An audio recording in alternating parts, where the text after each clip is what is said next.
We negate contention one is the power vacuum. Iran has hegemonic and imperial ambitions that would be emboldened if the U.S. pulls its military out of the region. Cropsey and Ruffhead in 2019 explained that eliminating U.S. naval dominance would upend the current balance of power with severe consequences. The pursuit of this mantle in the 21st century has only one true aspirational contender, Iran.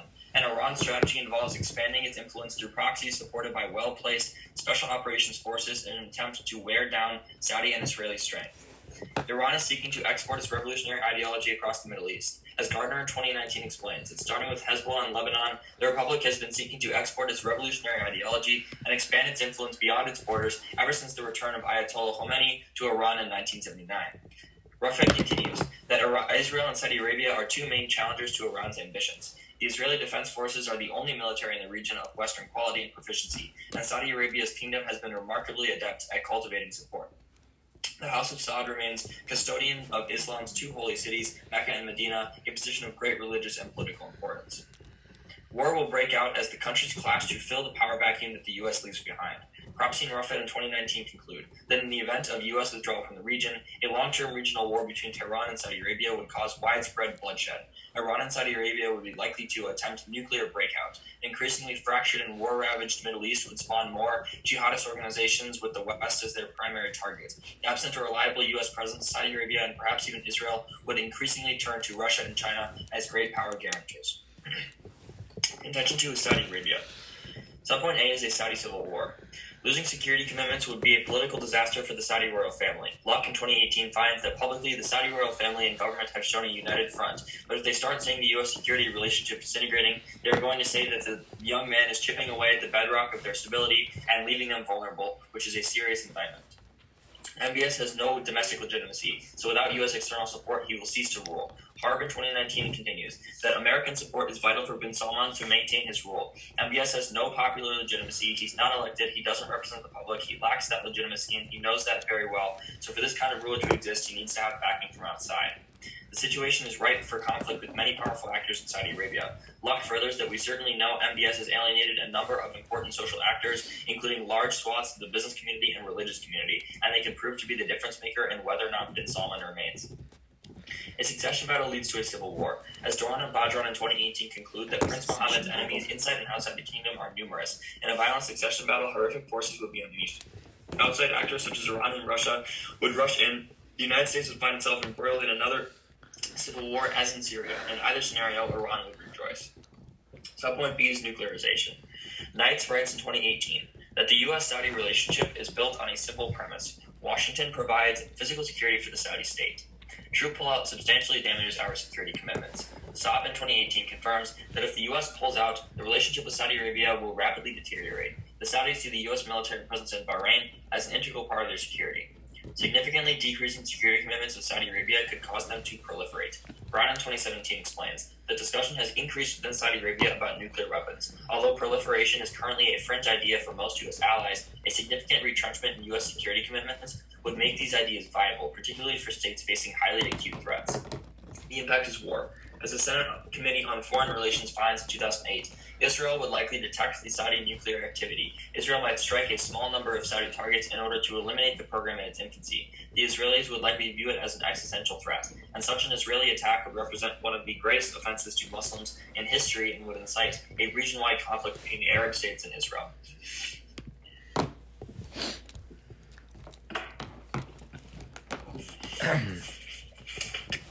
Can everyone hear me all right? Yeah. Alrighty. Then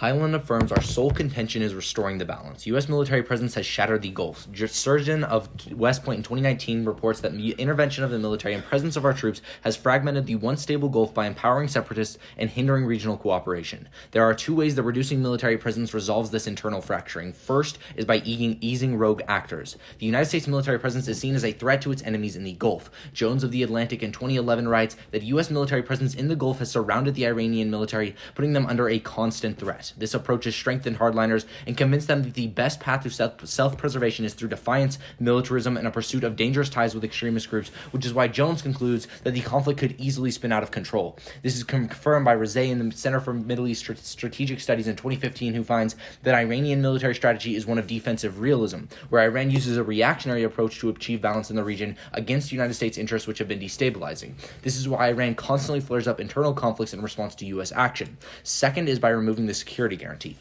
The United States not only emboldens its enemies to stir up conflicts, but also inspires its allies to act out. Jones warrants that U.S. policymakers refuse to confront Gulf states on their actions due to the continued belief that we need to keep military presence in the region. As a result, our presence emboldens states like Saudi Arabia and Bahrain to work in counterproductive ways, cracking down on local democratic movements while falsely claiming Iranian meddling.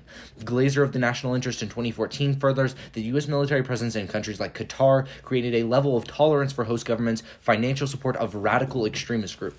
Glazer furthers that Gulf states receive tangible benefits from their alliance with the U.S. in the form of a security guarantee, which they believe the U.S. will come to their defense from adversaries, promoting counterproductive strategies to peace. As a result, Benson of UChicago in 2011 writes that unconditional alliances increase the chance of conflict by 249%. The only way to resolve this is to reduce our footprint in the Gulf. It is for these two reasons that Octave of the Middle East Policy Council in 2011 writes that a reduced U.S. military footprint in the region would allow Iran and Gulf states to pursue regional cooperation with each other, as the United States' external presence has been the driving destabilizing factor.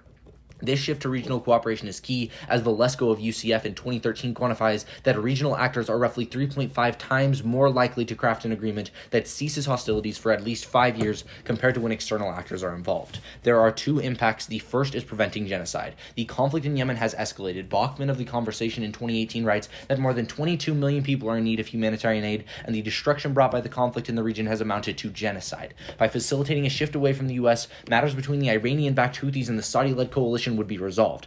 Hamadin of the King's College in 2013 writes that American presence in the Gulf led to severe polarization of positions and ended cooperation between regional actors. Fortunately, Parsi of Foreign Policy in 2020 confirms that once the Saudi government realized that U.S. military was no longer at their disposal, there was an 80% reduction in Saudi-led airstrikes. Roth of the Human Rights Watch in 2018 terminalizes that reducing airstrikes is key to ending the genocide, as they have taken out homes, schools, health facilities, and innocent civilians. The second impact is U.S.-Iran war.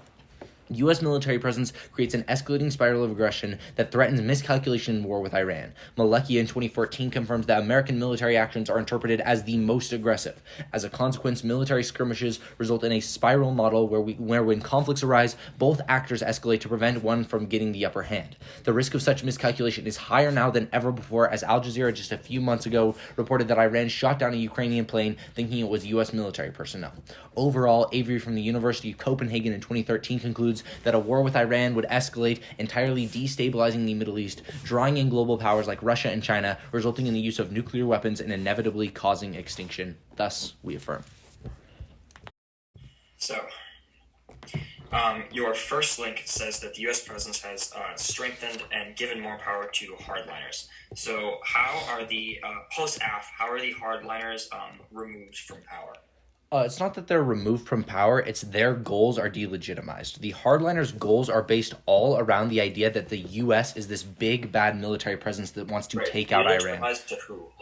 Like, if the hardliners are the ones that are ruling the country, why does why does it matter whether or not they're delegitimized? They don't run the whole country. Like, they don't have completely unilateral control. If they did, they could go attack Saudi Arabia. Like they could launch offensive and start a war right now. They have some power. So hardliners definitely are in control of the Iranian. They have some control. That's what your contention says, right? Your contention says that the reason Iran is aggressive is because hardliners are at the helm. Hardliners aren't people who are just automatically going to start a war with Saudi Arabia. They're just people that want to be expansionists, right? So my question is, if they're the ones ruling the government, then how are they taken out of power, or why does the delegitimization matter? Right, so the delegitimization matters so that they can't go and use their power to start a war, right? If their concerns, the way that they right, so the Jones evidence that we talk about, it talks about how hardliners and their position on starting a war is strengthened by U.S. military presence because it gives people something to worry about, that the U.S. is there, that imminent threat. Once that's away, the hardliners have nothing to point at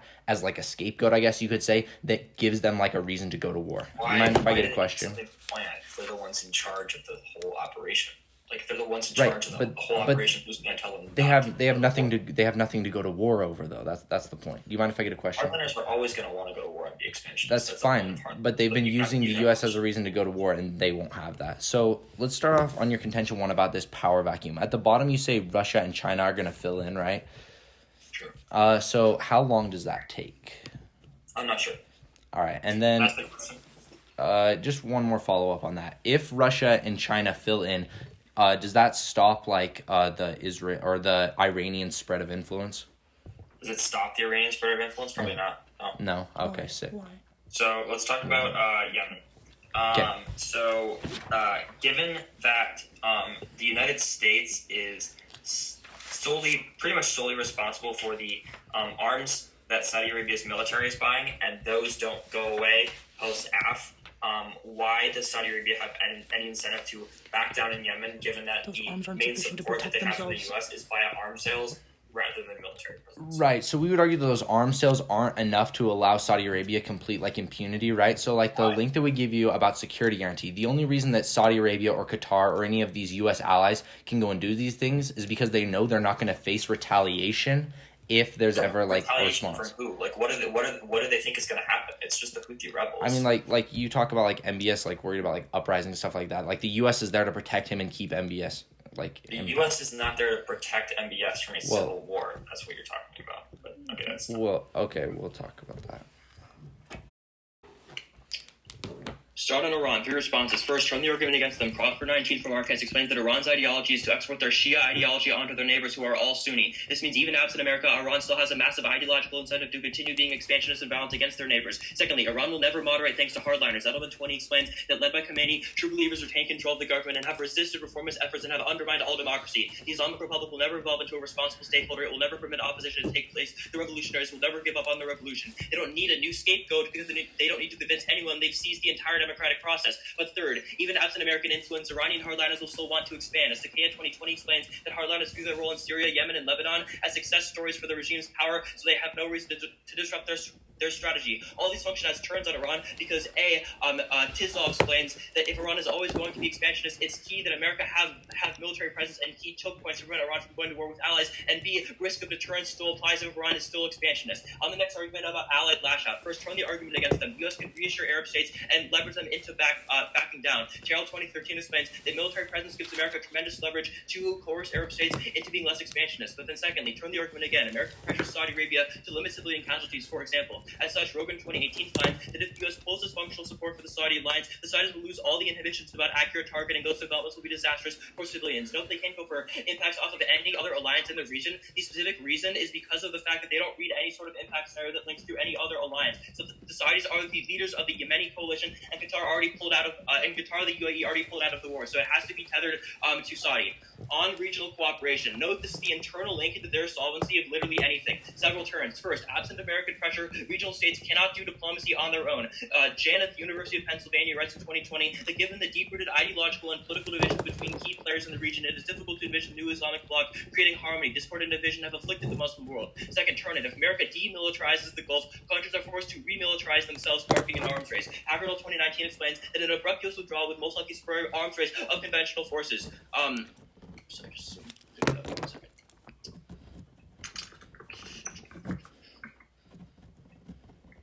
Yeah. It spurs an arms race of conventional forces. That causes war and also severs the link into diplomacy. Stoll 2017 explains that if states are involved in a mutual arms buildup, this increases the risk of war by 180%. Third, U.S. involvement is the prerequisite to regional alliances. Aguirre 19 explained that the American presence in the region was extremely important to the stability of the GCC. It protected them from larger foreign powers and created opportunities for economic growth within their countries. Specifically on the Yemen scenario. First, turn the argument. The Saudis won't turn to peace if they lose their American security partners. They'll just feel insecure and lash out more within Iranian-backed Houthi rebels on their border. This is proven in the status quo because they are backing down thanks to American pressure. Hubbard 2020 explains that Saudi Arabia announced the kingdom and its allies would observe a ceasefire in Yemen, a move that could pave the way for ending a conflict. It is the biggest step forward in the history of the conflict. Making Saudi Arabia insecure by pulling out would ultimately only jeopardize this. But third, turn it again. They embolden the Houthi rebels because Knights et al. In 2019 explains that withdrawing U.S. support will embolden the Houthis and their Iranian supporters, making them less likely to accept an agreement as they feel they have already won. Now on the U.S.-Iran scenario.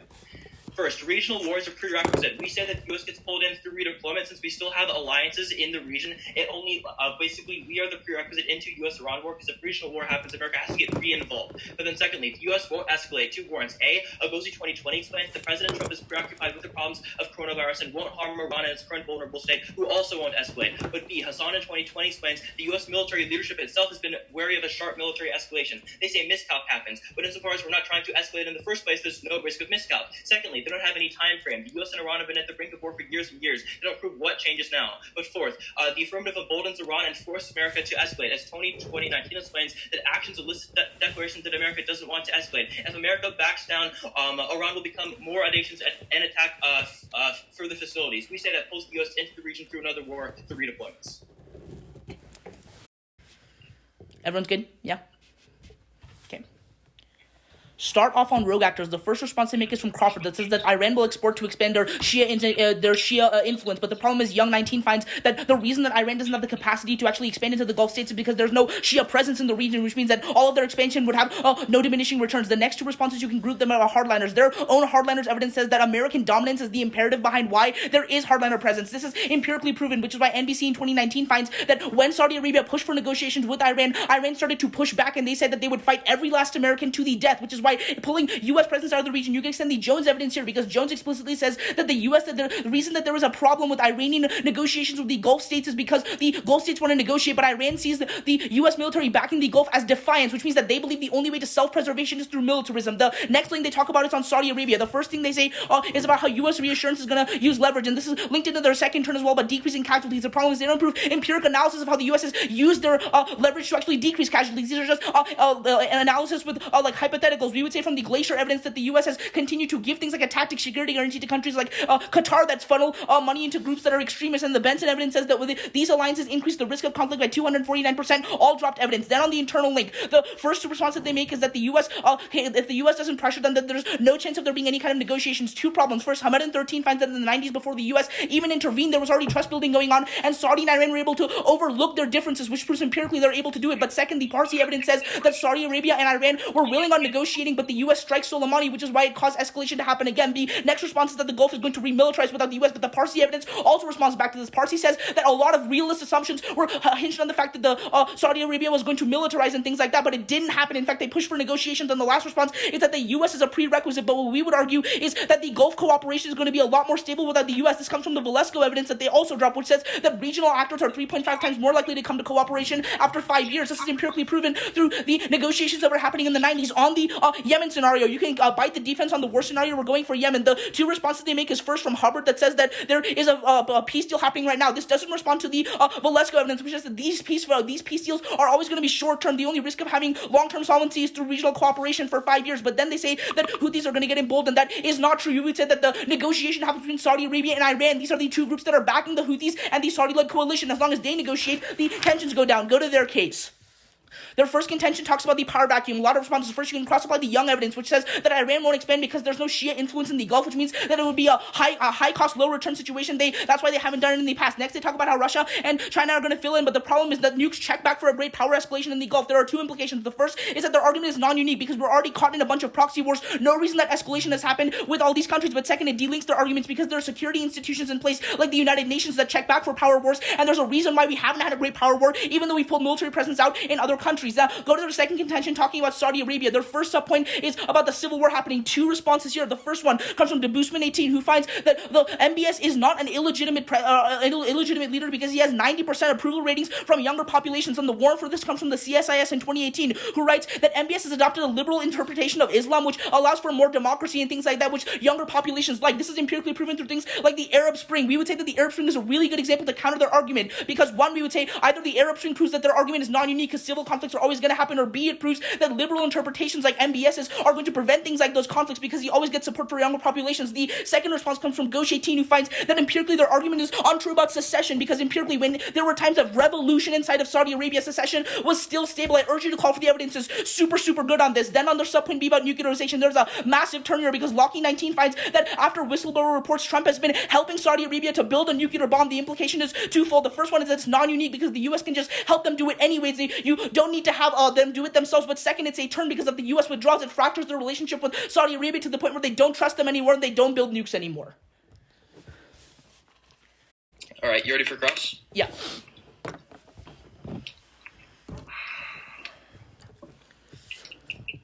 Okay.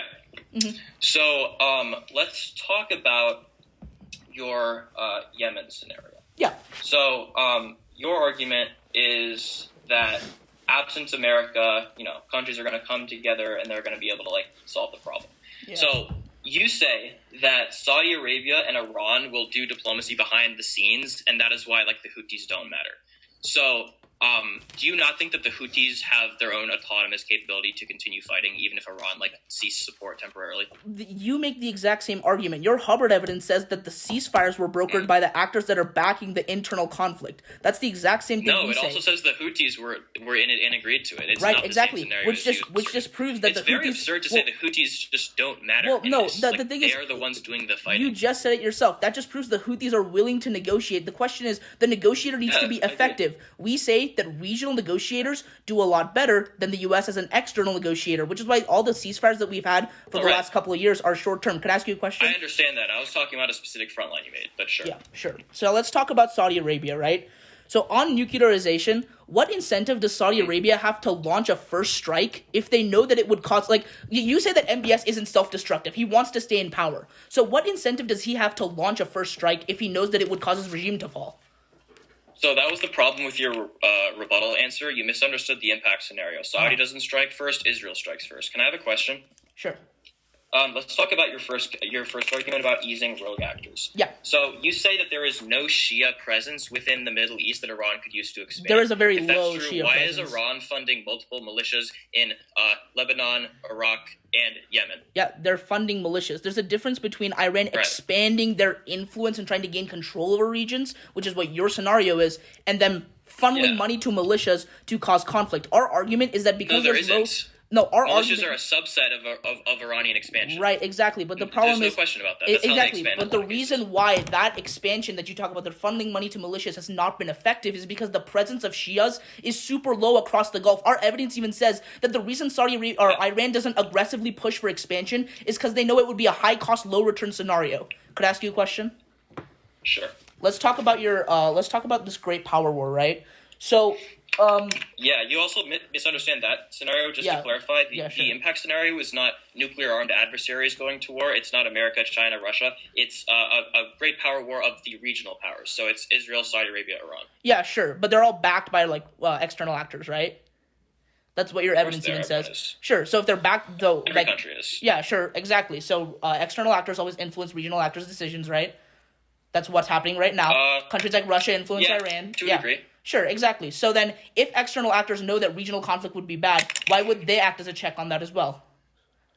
Internal actors also know regional conflict is bad. The question is, do the harms of not escalating outweigh the harms of escalating? And we say that if Iran becomes hyper-aggressive, they start funding actual attacks on Saudi Arabia with increasing frequency. That makes the probability of an actual conflict between the two very high. Cool. How much time do we have left in cross? I think I messed up. We're over by 6 for me, so.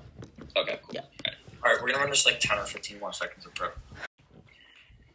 We're going for nuclearization. Extend the length. Tonight's evidence says that the U.S.-Saudi relationship is reliant on the security guarantee, which is why Brown says that Saudi Arabia will feel insecure about their safety and proliferate or try to build nuclear weapons if they see a declining U.S. security guarantee. The Senate evidence says that Israel sees this as an existential threat. Israel strikes the nuclear facilities even before they make nuclear weapons, which is seen as the biggest assault on Muslims in literally world history, which incites a regional conflict between Saudi Arabia and Israel. Let's look at their first response. They return saying that Trump is helping Saudi Arabia build a bomb. 4 responses. 1, the trade that's happening right now is trade. That is not military presence. That evidence says that it is companies transferring information, not the U.S. government. That doesn't go away. Second, we would say, if anything, it's more likely that Trump helps them build a bomb even more because he's trying to make up for the lack of the security guarantee when you affirm. Third, Christopher, that evidence says that the nuclear experts say that these transfers are routine and literally don't raise any concern. And fourth, they're only transferring reactors. Canada and Mexico also have nuclear reactors. It's not like they're really giving them the capability to build a bomb. Next, we say that backers of Saudi Saudi Arabia and Israel will never let them go to conflict. They dropped the Senate evidence which said Israel sees Saudi Arabia as literally an existential threat, which means that they are likely to look past the backwards because they think that Saudi Arabia is going to attack them and pressure them diplomatically. Here's how you weigh this. We would say that a direct regional war between two regional actors outweighs proxy conflicts in Yemen for two reasons. One, allies are drawn in, so the conflict is much bigger. And two, we would say that instability, it's a prerequisite because widespread instability in the region perpetuates proxy wars, so we are a prerequisite. Let's go to their case. Several big problems. On the first link, two reasons why Iran always going to expand. First is the Gardner evidence that says it's always trying to expand its Shia ideology. They respond with Young by saying that there's no Shia presence in the region. It's literally not true. Iran is funding tons of militias and tons of proxy conflicts all over the place. Also, it's about converting Sunni Muslims into Shia Muslims. Anyways, it doesn't matter what the Shia presence is. Next, they dropped the second turn on their first link. It says that U.S. pulling out emboldens hardliners because they see it as an anti-imperial success story, which gives them more ground to keep up. The reason that that's a turn is because the Tisdall evidence says that the U.S. military presence key choke points around the Persian Gulf, such as the Strait of Hormuz, prevents that expansion, which means that Iran expands less or expands more when you affirm. That's two distinct warrants as to why Iran will always be expansionist. On the security guarantee argument, extend the really mishandled second turn from Rogan that said the U.S. pressure allows for decreasing civilian casualties in Yemen, which directly turns their impact. They respond by saying there's no empirics. The U.S. was able to pressure Saudi Arabia into not invading Qatar. There definitely are empirics. But second, the Rogan evidence literally is empirics. The Rogan evidence concludes that because of U.S. pressure, that means that Saudi Arabia is trying more and more to not kill civilians. Our evidence is empirics. I don't know what they're talking about. At that point, we turn the link into civilian deaths in Yemen. They make the conflict worse. Let's extend the arms race turn. We tell you that countries feel insecure, so they proliferate conventional arms. The stool evidence says that leads to a 180% increase in the probability of armed conflict. They extend Parsi by saying that Saudi Arabia didn't militarize. That's probably Saudi Arabia, and they didn't militarize because they already have U.S. weapons. That doesn't count for literally every single other country in the Gulf state that isn't reliant on a ton of U.S. arms sales. Those are the ones that proliferate weapons, and that's an independent link into conflict, interregional conflict, and that's why I vote for us. Start off in their argument about rapid nuclearization. They read 4 responses about how this is routine trades and all this stuff. The problem is that all 4 of their responses don't interact with the non-unique that Arun outputs from Lockheed in 19. It says that regardless in either world, Saudi Arabia is still going to be able to build up a nuke, which means that regardless, Israel still has that incentive to first strike. At that point, it's non-unique. Even if it's not a turn, it's not offense for us. It still causes the first strike. There's no offense off of that. That's a really big non-unique. It's terminal defense on their case. There's no reason that Israel doesn't strike in their role but does strike in ours. There's actually no offense. It's totally non-unique. Then let's go to our case. On the top level, they extend 2 responses. They talk about how Iran is constantly trying, and because of that, they're trying to convert Muslims over. There's a big problem with this, though. Their great power war scenario doesn't ever actually happen. That's because the only reason they're feeding proxies is in order to stop U.S. presence. This is confirmed by 2 pieces of evidence. Not only the Young in 19 evidence, which explicitly says it, but on top of it, their own author says specifically, the card that they sent us says that Iran is only trying to fight U.S. influence. That's really big because we would argue these proxy funding goes away if the U.S. stops funding it. The other thing they say is they feel victory over the United States and over this imperialism. Remember, their author already agreed that the only reason they need to do this is to fight off U.S. presence. Once that's gone, that gives us access to the Jones and 11 evidence. It's really explicit in saying that hardliners are strictly against Americans, which is why, quote for quote, the Saudi Arabian negotiator said that they would fight Americans, fight to the last American, not to Saudi Arabia, which is why you can extend the Jones evidence and realize that once the United States is out, Iran is willing to come to the table. The other thing they say on the security guarantee is they say that Saudi Arabia didn't invade Qatar and that there would be more civilian casualties. The problem is they missed the NBC in 2019 evidence that Arun extends here. It says that Saudi Arabia is already ready to sign a peace deal. So at the point where Iran is also ready to sign a peace deal, there's no more conflict in Yemen. There's no more civilian casualties at all. At the point where we solve for impact, we get access to our case, there's no turn there. That gives us access to the internal link. The Octa and 11 evidence is really good. It says that the U.S. being there explicitly is stopping negotiations, and the Valesco and 13 evidence says that regional actors are 3.5 times more likely to craft an agreement that lasts more than 5 years. The Valesco evidence is going to be really critical in your impact weighing, but let's finish up with the impact. The Bachman and 18 evidence you can extend says that 22 million people right now in the status quo are in dire need. They extend this idea that it's just the Saudi military that didn't proliferate. That's our whole link scenario. Once we take out Saudi Arabia's proliferation, Iran comes to the table because they no longer have U.S. backing. Finish with some impact weighing on risk of solvency. Remember, right now in the status quo, the Gulf is basically on fire with 22 million people in Yemen in dire need. We would argue that a risk of solvency is far better because they give you no actual way to solve for the conflict. At best, in their world, you still leave 22 million Yemeni civilians in dire need. We would argue that you can vote on a risk of solvency, but also the Valesco and 13 evidence. Remember, it says that you are more more likely, 3.5 times more likely to craft an agreement that lasts more than 5 years. Vote for us on time frame as well. Valesco is explicit in saying that regional actors getting the United States out crafts long-term solvency. That's something that they don't give you, thus affirm. Turn it up. Why don't we have long-term solvency? What's the time frame issue? I don't understand. Oh yeah, it's about the Hubbard evidence, which was in rebuttal. It says that you guys said that there were a bunch of ceasefires happening in our analysis, that those are short term, which wasn't mentioned in summary. So our weighing is that we achieve long term negotiation, and the ceasefires are short term. You just weighed against a non-unique. That was a non-unique. Are you weighing against our response? We weigh against the status quo. The status quo is peace deals are happening through ceasefires, which are short term.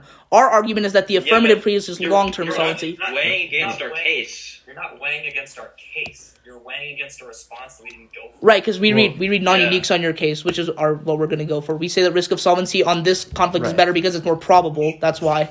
Let's talk about that response. Right? Yeah, sure. So far as all of the nuclear experts conclude that the transferring that is happening right now as nothing, like it will not raise concern and does not give Saudi Arabia the ability to build nuclear weapons, why does that not respond to the non-unique? Because your argument is that Israel's going to strike if they see Saudi Arabia building a nuclear weapon, which is what's happening. Right now. Don't prove your non-unique, right? Is that because the U.S. is transferring this information, they're going to hold it either way, right?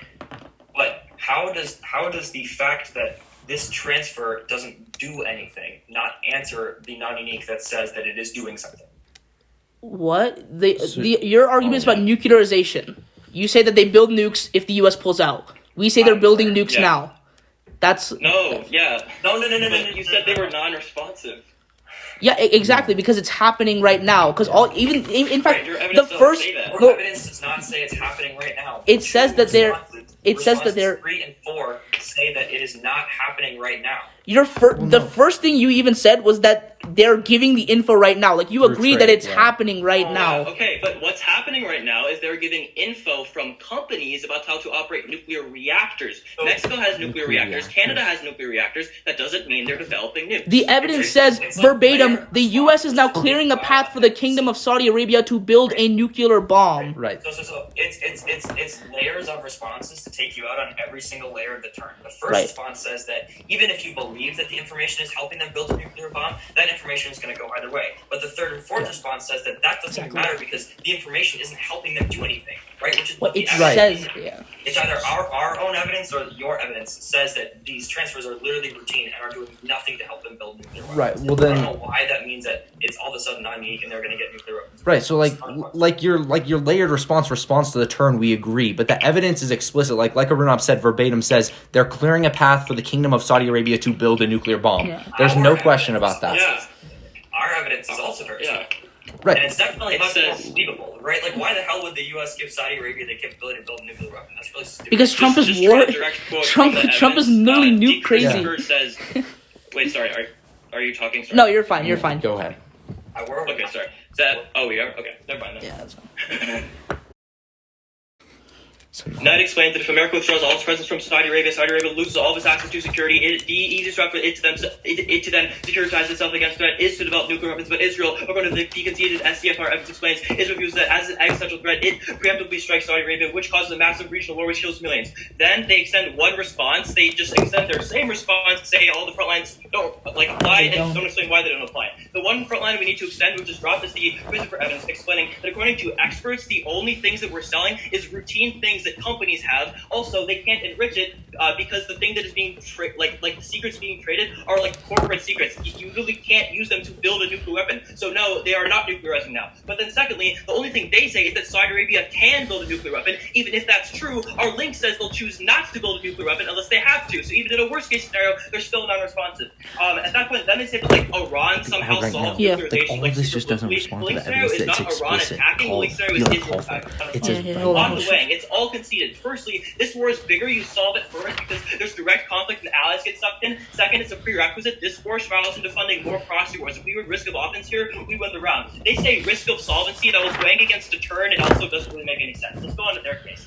as an observation, they need to win both their legs to win any risk of offense, because if either Iran or Saudi Arabia doesn't start negotiating in their world, they don't access Yemen's solvency. Let's start by extending a turn. They cold drop in summary. We say that if we withdraw, hardliners are emboldened and start to expand more. The only thing they say is that the only reason Iran ever expands is because of the U.S. Independently, if they see a victory, they expand more, which is why you don't get solvency in their world. The next thing you extend is the turn on security guarantee, where we say the U.S. restrains Saudi Arabia and makes them come to the table and do less of leading casualties. He just says, well, we could have done an agreement later, yeah, but we didn't, so we had to decrease leading casualties. The last thing you extend is the arms race turn. Cold drop. We explain that if you demilitarize, countries need to remilitarize. That causes massive arms race, which causes a 180% increase in the risk of conflict. This is cold drop, and it severs the link to diplomacy. If countries are militarized, they won't trust each other enough to come to the table.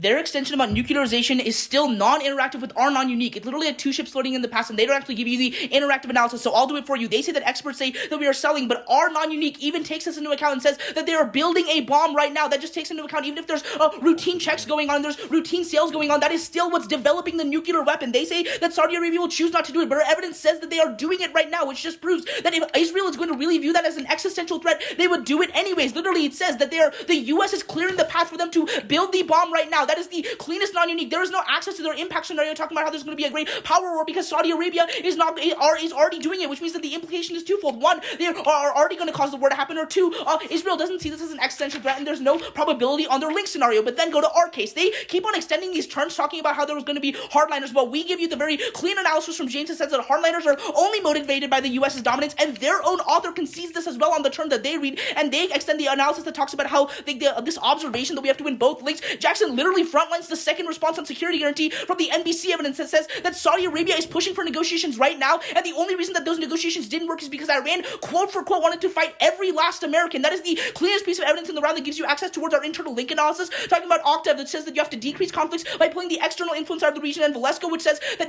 there's a 3.5 times increase in the likelihood that you craft an agreement that lasts for 5 years. They extend this argument talking about militarization, but Jackson frontlines this also because their response, our response is that Parsi says that Saudi Arabia didn't expand, and they say that that's just about Saudi Arabia. That's our link scenario. We say that Saudi Arabia is the actor that gives us access to our impact scenario. They miss this in their final focus, which means that you give us access to the weighing that we give you on the risk of solvency. Remember, at the end of the debate, there is so much defense on their link that their front lines don't interact with until final focus. But we would say that our impact scenario and our link scenario is a lot more clear, which means you can extend the Bachman evidence. This is 22 million people in risk of aid right now, and it solves back for conflicts of Valesco, which says that there's a 3.5 times increase in the likelihood of an agreement that crosses for 5 years. The probability is really important here because you don't know if Saudi Arabia will, if the likelihood of nukes being developed changes in either world, but you do know that you can solve back for aid in our world.